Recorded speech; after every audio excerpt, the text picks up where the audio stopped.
ఆవుని దూడని కొన్నారు. ఇంతకీ చోళరాజు ఎవరుకుంటున్నాడు? ఆవు దూడ అనుకుంటున్నారు. అసలు నిజంగా కొన్నదెవరు?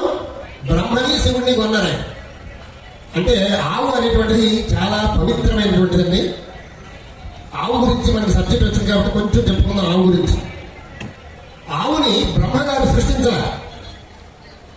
అన్ని 84 లక్షల జీవరాశుల్ని మనిషి కానించి దోమ దాకా ఏనుగు అన్ని బ్రహ్మగారు సృష్టించారు, కానీ ఆవుని సృష్టించలేదండి. క్షీరసాగర మథనంలో రాక్షసులు దేవతలు క్షీరసాగర మథనం చేస్తూ ఉంటే అందులో కామధేనువు పుట్టింది. ఆ కామధేనువు దాని యొక్క సంతానమే ఇప్పుడున్నటువంటి ఆవులన్నీ కూడా. మీరు బాగా గమనించండి, ఆవు యొక్క ద్రవ్యాలన్నీ కూడా చాలా పవిత్రమైనటువంటివి. ఆవు పాలు పవిత్రం, ఆవు పెరుగు పవిత్రం, ఆవు నెయ్యి పవిత్రం, ఆవు మూత్రం పవిత్రం, మలం కూడా పవిత్రమే. అవి పంచ గమ్యాలు అంటారు. ఏదైనా యజ్ఞం చేయాలంటే ముందు ఆవు పేడతో ఇల్లు అలుపుతారు అక్కడ. అలాగే ఆవు పంచతం, దాంతో ఎన్నో రోగాలు కూడా తగ్గించవచ్చు ఇప్పుడు కూడా.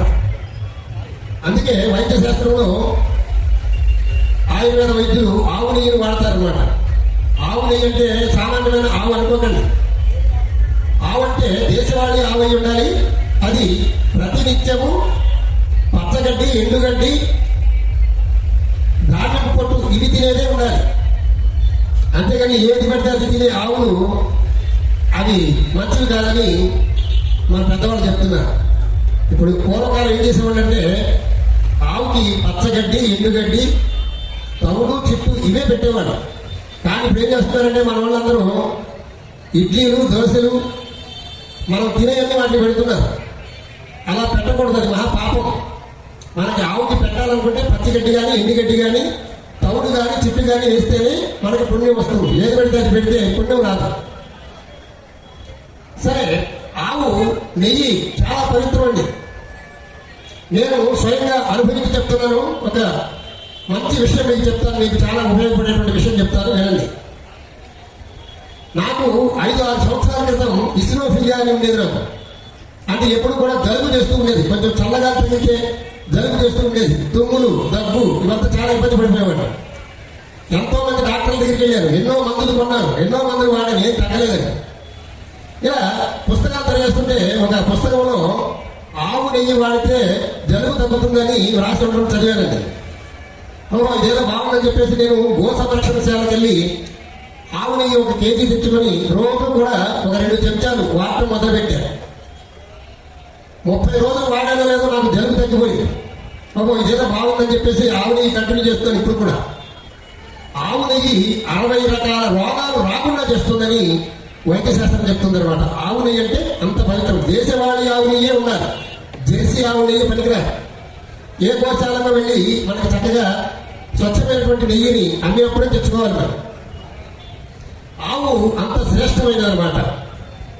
అలాంటి ఆవు అవతారం ఎవరు ఎత్తాలి అంటే బ్రహ్మదేవుడే ఎత్తాలి. ఎవరు పెడతారని ఎత్తడానికి కుదరదు. అలా ఆవు దూడని చోళరాజు కొన్నాడు.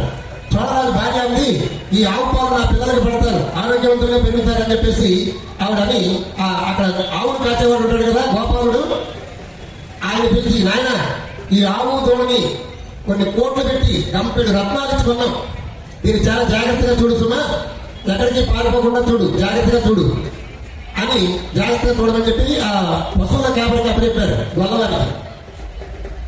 ఆయన అడవికి తోలికెళ్ళాడు. తిరిగి మళ్ళీ సాయంత్రం వచ్చాడు. కొన్ని కావాలి పాలు ఇచ్చింది. పాలు బాగా ఇచ్చిందని చెప్పేసి ఆ పిల్లలందరికీ, ఆ ఊళ్ళో వాళ్ళందరికీ పంచిపెట్టారు. అలా 2 రోజులు జరిగింది. 3వ రోజుని ఒక చుక్క పాలు కూడా ఇవ్వలేదు. అరే, నిన్న మొన్న పాలు ఇచ్చింది, ఈ రోజు ఏమిటి, ఎందుకు పాలు ఇవ్వలేదు, కడవల బట్టి పాలు ఇస్తుంది కదా, ఎందుకు ఇవ్వలేదు అని చెప్పేసి ఆ గొల్లవాడిని పిలిచింది. ఎవరు? రాని భార్య. ఏమయ్యా, పాలన్నీ ఎక్కడైనా అమ్మేసావా, లేకపోతే నువ్వేమన్నా దొంగతనం చేసి ఎవరికైనా ఇచ్చేసావా, లేకపోతే నీకు తెలియకుండా ఎవరన్నా దొంగిలించాడా, ఏం జరిగిందో చెప్పు, ఒక చుక్క కూడా పాలు ఇవ్వట్లేదు వాళ్ళంతా. అమ్మగారు, నాకేం తెలియదండి, రోజు అలా అడిగి తోలికెళ్ళండి, అక్కడ తోలికిన తర్వాత వేసిందండి, వేసిన తర్వాత వచ్చానండి, వచ్చి ఇక్కడ తీసుకొచ్చానండి, మీరు పాలు ఇవ్వలేదన్నారండి, ఇంతేనండి నాకు తెలుసు, ఎందుకు పాలు ఇవ్వలేదు నాకు తెలిసింది అన్నది. రే, అబద్ధాలు చెప్తావా, ఈ ఆవు మహిమ గల ఆవు, పాలు ఇవ్వలేదంటే నువ్వు ఏదో చేస్తుంటావు అని చెప్పి రాజుగారి భార్య కొర్రతో గట్టిగా 4 దెబ్బలు కొట్టిందండి ఆ గొల్లవాడు. ఒళ్ళంతా మండిపోయింది, ఆయన తాట లేచిపోయింది. ఆ బాధ భరించలేక ఏడుస్తూ రేపటి నుంచి జాగ్రత్తగా చూడుకో. పూర్వకాలం రాజు శాసనాలు అలా ఉండేవి అనమాట. ఇప్పుడులా మనకున్నంత స్వాతంత్రం ఎప్పుడు లేదండి. ఇప్పుడు మనకి ఫుల్ స్వేచ్ఛ, ఏమైనా మాట్లాడుకోవచ్చు, ఎవరైనా హిందలాడవచ్చు, ఎవరైనా తిట్టేయచ్చు. కానీ పూర్వకాలం అలా కాదండి. రాజుగారికి ఒక చిన్న మాట అంటే వాడిని పట్టుకొచ్చి వాడి తలకాయ కోసి కోటకుమారికి ఆడగట్టేవాడు. అంత కఠినంగా ఉన్నాయి అనమాట అప్పుడు. సరే, ఆ గొల్లవాడు వెళ్ళిపోయాడు. తెల్లారి మళ్ళీ వచ్చాడు, గోవులన్నింటినీ తోడుకు వెళ్ళిపోయాడు. ఈ ఒళ్ళు పట్ట దగ్గర కొర్ర దెబ్బలు మరి నొప్పిగా ఉన్నాయి.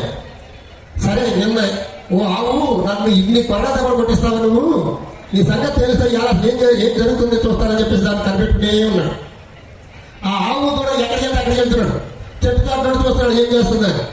అది నేరుగా ఆ చింత చెట్టు కింద పుట్టలో ఉన్నటువంటి ఆ వెంకటేశ్వర స్వామి పుట్టలో ఉన్నటువంటి ఆ పుట్ట మీదకు ఎక్కి పాలు ధారగా వదిలేస్తుంది. ధారగా పాలు వదిలేసింది.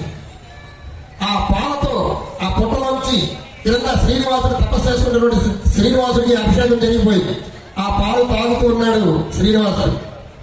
ఇదంతా ఈ కథంతా పైకి వీరికి గొల్లవాడికి తెలియదు, లోపల ఏముందో ఏం తెలియదు. పొట్టలో పాలు పోసేస్తామని వెళ్ళి ఆ పొట్టలో పాలు అయ్యి తింటాగానే వచ్చింది. నన్ను నేను కొట్టదెబ్బలు కొట్టించేస్తే నీ సంగతి చూద్దామని చెప్పేసి తన చేతిలో ఉన్నటువంటి గొడ్డలి అలా విసిరేశాడు. ఎప్పుడైతే గొడ్డలు విసిరేశాడో అది స్పీడ్గా వచ్చేసి ఆవుకి తగలపోయింది. లోపల శ్రీనివాసుడు ఉన్నాడు కదండి, ఆయన సర్వం తెలుసు కదా, ఆయనకి అన్నీ తెలుసు. అయ్యో, గొల్లవాడు తెలియక తప్పు చేస్తున్నాడు, గొడ్డలు విసిరాడు. ఆ గొడ్డలి కన్నా ఆవుకి తగిలితే గోహత్య జరిగిపోతుంది. గోహత్య మహాపాపం. ఆ పాపానికి నిష్కృతి ఉండదు. ఈ గొల్లవాడిని కాపాడాలి అని చెప్పేసి వెంటనే ఆ పుట్టలోకి శ్రీనివాసుడు గవాలను పైకి లేచాడు.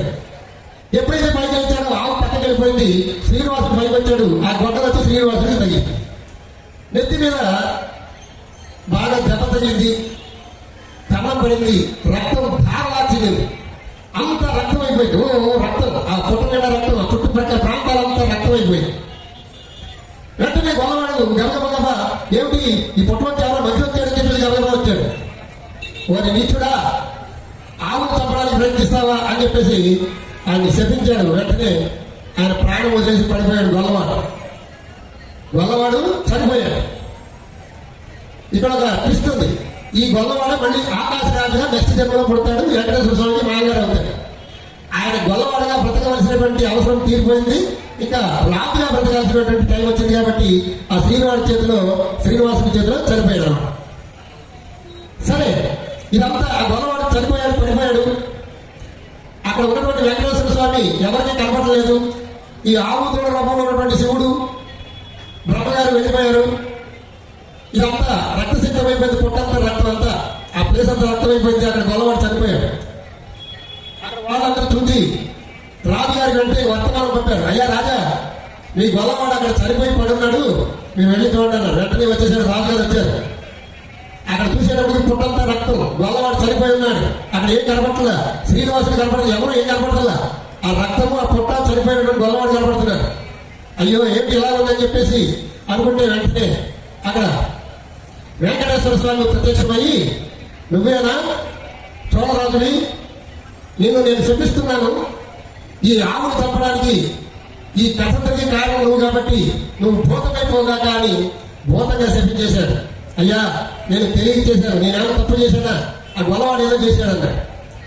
ఏం చేసినా, తెలియక చేసినా, తెలిసి చేసినా తప్పేనయ్యా. ఎర్రగా కాలుతున్నటువంటి ఎనప కడ్డీని పట్టుకుంటే తెలియక పట్టుకున్నానంటే అది ఊరుకుంటున్నా కాల్చుంది కదా. అందుచేత తెలిసి చేసినా, తెలియక చేసిన తప్పే. కాబట్టి నీవు భూతమై తిరుగన్నాడు. అయ్యా, నాకు శాపం ఎప్పుడు విమోచనం అవుతుందన్నా. నేను త్వరలో పద్మావతి దేవిని పరిణయం చేసుకుంటా, పెళ్లి చేసుకుంటాను, అప్పటితో నీ శాపం పోతుంది పో అన్నాడు. ఇలా కథ జరిగింది. అలా శ్రీనివాసుడు ఆ పుట్టలోంచి బయలుదేరి అలా తిరుగుతూ ఉంటే ఒక చోట వకుళమాత, అంటే పూర్వజన్మలో ఆమె యశోద, శ్రీకృష్ణుడిని పెంచినటువంటి తల్లి యశోదామాత మళ్లీ జన్మలో వకుళమాతగా అవతరించిందనమాట. అక్కడ ఒక ఆశ్రమం ఉంది, ఒక చిన్న గుడిసె. ఆ గుడిసెలో ఆ ముసలావిడి అక్కడ దొరికేటువంటి పండు తింటాడు బ్రతుకుతుంది. శ్రీనివాసుడు నడుచుకుంటూ వస్తున్నాడు, దివ్య తేజస్సు. ఆ శ్రీనివాసుని యొక్క తేజస్సు చూస్తే అబ్బో ఎంతో అద్భుతమైనటువంటి అందగాడు, ఆజానుబాహుడు, అరవిందలోచనుడు, అంత అందంగా ఉన్నాడు. ఆ వకుళమాత అనుకున్న దాన్ని చూసి వీడు నా కొడుకైతే ఎంత బాగుండు అనుకున్నాడు. శ్రీనివాసుడు అనుకున్నాడు ఈమె నా తల్లి యశోదామాత, పూర్వజన్మలో యశోదామాత అని అమ్మా అని పిలిచాడు. నాయన రా నాయన అని ఆహ్వానించి అక్కడ ఆతిథ్యమిచ్చి ఆ తగిలినటువంటి ఆ దెబ్బకి కట్టుకట్టి పరిచర్యలు చేస్తూ, నాయన ఏమిటి నీ కథ? ఏమీ లేదమ్మా, మా ఆవిడి నా మీద కోపగించింది, మా ఆవిడ వెళ్ళిపోయింది, నేను దిక్కుతోచగా మర్చిపోయి ఇక్కడికి వచ్చాను, మరి కథంతా చెప్పకూడదు ఇలా చెప్పాడు. అందుచేత నీ దగ్గర కొన్నాళ్ళు ఆశ్రయం పొందుతానంటే పర్వాలేదు నాయన, నేను ఒక్కదాన్ని ఉంటున్నాను, నాకు కొడుకులు లేని నోటి తీర్చడం నా దగ్గర ఉన్నాయా అని ఆ వకుళమాత పెంచింది అనమాట కొన్నాళ్ళు. పెంచిన తర్వాత ఈ శ్రీనివాసుడు అలా అడవిలోకి వెళుతూ ఉంటే అక్కడ లక్ష్మీదేవి అంశలో పద్మావతి దేవి చక్కగా కనిపించింది ఈయనకి. ఆ పద్మావతి దేవి లక్ష్మీ అంశ, పూర్వజన్మలో ఆవిడ వేదవతి. ఆ వేదవతి పద్మావతి దేవిగా అవతరించింది. పద్మవతి పుట్టింది కాబట్టి ఆమెకు పద్మావతి అని పేరు నామకరణం చేశారు. ఆమె ఆకాశరాజు కూతురు. ఆమెను చూచాడు. పద్మావతి కూడా శ్రీనివాసుని చూచింది. నవయవనంగా ఉన్నాడు, చాలా అందంగా ఉన్నాడు. వాళ్ళిద్దరూ మరి పూర్వజన్మలో భార్యాభర్తలే కాబట్టి వాళ్ళిద్దరూ ఒకరినొకరు చుట్టుకుని ఒకరినొకరు బాగా ఇష్టపడిపోయారు.